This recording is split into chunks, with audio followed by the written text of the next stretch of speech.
Health tips में doctor Sandeep था। आज हम बात करेंगे ओवर न्यूट्रिशन के बारे में, यानी कि ज़्यादा खाने के बारे में।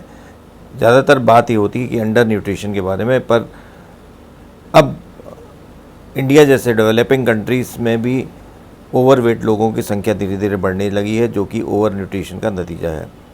मैंने एक वीडियो बनाया हुआ है जिसका मैं लिंक डिस्क्रिप्शन में दे रहा हूँ। मैक्रो और माइक्रो न्यूट्रिएंट्स। मैक्रो न्यूट्रिएंट्स वो होते हैं जो हमारी बॉडी के लिए ज़रूरी होती हैं और जो कैलोरीज देते हैं। मैक्रो न्यूट्रिएंट्स ज़्यादा हो तब भी नुकसान करते हैं, और माइक्रो न्यूट्रिएंट्स जो कि हमें कैलोरीज प्रदान नहीं करते और बॉडी के कामों के लिए ज़रूरी होते हैं। माइक्रो न्यूट्रिएंट्स ज़्यादा होते हैं तो वो भी हमारी बॉडी के लिए हार्मफुल होते हैं।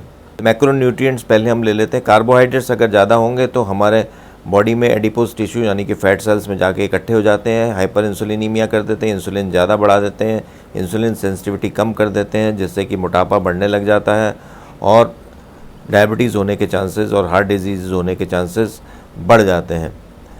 इसी तरीके से फ़ैट जब ज़्यादा लेते हैं तो जो ज़रूरत हमारी फैटी एसिड्स की उससे ज़्यादा हो जाते हैं, तो वो फैट सेल्स में जाके इकट्ठे हो जाते हैं और हमारा मोटापा बढ़ाते हैं, और मोटापे से दूसरी प्रॉब्लम्स जैसे हाइपर इंसुलिनीमिया वगैरह वो होने लग जाती हैं। प्रोटीन्स अगर ज़रूरत से ज़्यादा होते हैं तो वो भी कैलोरीज में चेंज हो जाते हैं, वो भी फैट टिश्यू में जाके इकट्ठे होने लगते हैं, वो भी आपको हाइपर इंसुलिनीमिया और डायबिटीज़ पैदा कर सकते हैं।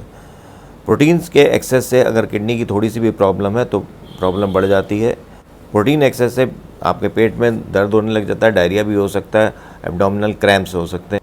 कई बार हम ये सोचते हैं कि विटामिन्स बिल्कुल हार्मफुल नहीं होते, काफ़ी फ़ायदेमंद होते हैं, पर विटामिन्स की एक्सेस डोज भी हमें नुकसान पहुंचा सकती है। विटामिन ए अगर ज़्यादा होता है तो उससे कई बर्थ डिफेक्ट्स होने लग जाते हैं। विटामिन ए अगर ज़्यादा होता है तो मसल एंड जॉइंट पेन्स हो सकते हैं, हेडेक हो सकता है, जो मुंह के कोनों में जो अल्सर्स हो सकते हैं, बोन्स वीक हो सकती हैं जिससे फ्रैक्चर होने की टेंडेंसी बढ़ जाती है, लिवर डिसफंक्शन हो सकता है और कंजंक्टिवाइटिस हो सकती है। जब विटामिन डी ज़्यादा हम क्वांटिटी में लेते हैं तो इंटेस्टिनल ट्रैक्ट से कैल्शियम का एब्जॉर्प्शन बढ़ जाता है। कैल्शियम एब्जॉर्प्शन बढ़ने से किडनी में स्टोन्स बन सकते हैं और जगह पर कैल्शियम के डिपोजिशंस हो सकते हैं। बहुत सारे मिनरल्स भी अगर लार्ज क्वांटिटी में अगर होते हैं तो वो भी हमारी बॉडी को नुकसान पहुंचा सकते हैं। कैल्शियम और फास्फोरस हमारी बॉडी में ज़्यादा ज़रूरत होती है। कैल्शियम की अधिकता से रीनल स्टोन्स बन जाते हैं और साथ में बोन्स की बजाय और जगह पर कैल्शियम डिपॉजिट होने लग जाता है। फास्फोरस अगर ज़्यादा होता है बॉडी में तो उसकी वजह से डायरिया होने लग जाता है और नौजिया वॉमिटिंग होने लग जाती है। आयरन अगर ज़्यादा होता है बॉडी में तो उसकी वजह से कॉन्स्टिपेशन हो सकता है, वॉमिटिंग हो सकती है, और अगर बहुत ज़्यादा हो जाता है तो लिवर में जाके इकट्ठा हो जाता है, तो उसकी वजह से लिवर के ख़राब होने के चांसेस रहते हैं। हीमोक्रोमेटोसिस नाम की एक बीमारी हो जाती है। जिंक भी ज़्यादा लेने से नौजिया और वॉमिटिंग हो जाती है। मैग्नीशियम हमारी बॉडी के लिए बहुत ज़रूरी है, बोन्स की हेल्थ के लिए बहुत ज़रूरी है, पर अगर ज़्यादा होता है तो फिर ये इंटेस्टिनल प्रॉब्लम्स कर सकता है।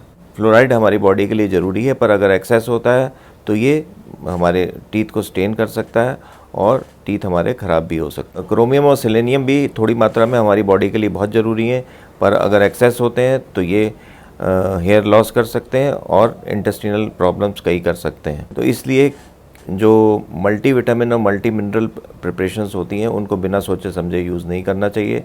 डॉक्टर की सलाह लेनी चाहिए और थोड़े दिन लेने के बाद बंद कर देना चाहिए। अगर हम पानी भी बहुत ज़्यादा मात्रा में लेते हैं तो उसके भी बहुत सारे नुकसान हो सकते हैं। ओल्डर एज ग्रुप में अगर पानी ज़्यादा लेने से सोडियम कम हो सकता है, बॉडी में पानी ज़्यादा इकट्ठा हो सकता है, जिसकी वजह से अगर हल्की सी भी हार्ट की प्रॉब्लम हो तो सांस फूल सकती है।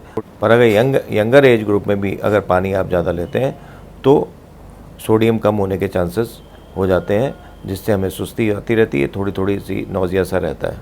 कभी भी एक्सेस क्वांटिटी में जो कि हमारी बॉडी के लिए ज़रूरत है अगर हम उसको लेंगे तो वो नुकसान ही पहुंचाएगी। तो हमें अंडर न्यूट्रिशन के साथ में ओवर न्यूट्रिशन का भी ध्यान देना चाहिए। मेरा वीडियो आपको कैसा लगा कमेंट सेक्शन में ज़रूर लिखिएगा। मेरे वीडियो को शेयर, लाइक और सब्सक्राइब जरूर करें। नमस्कार।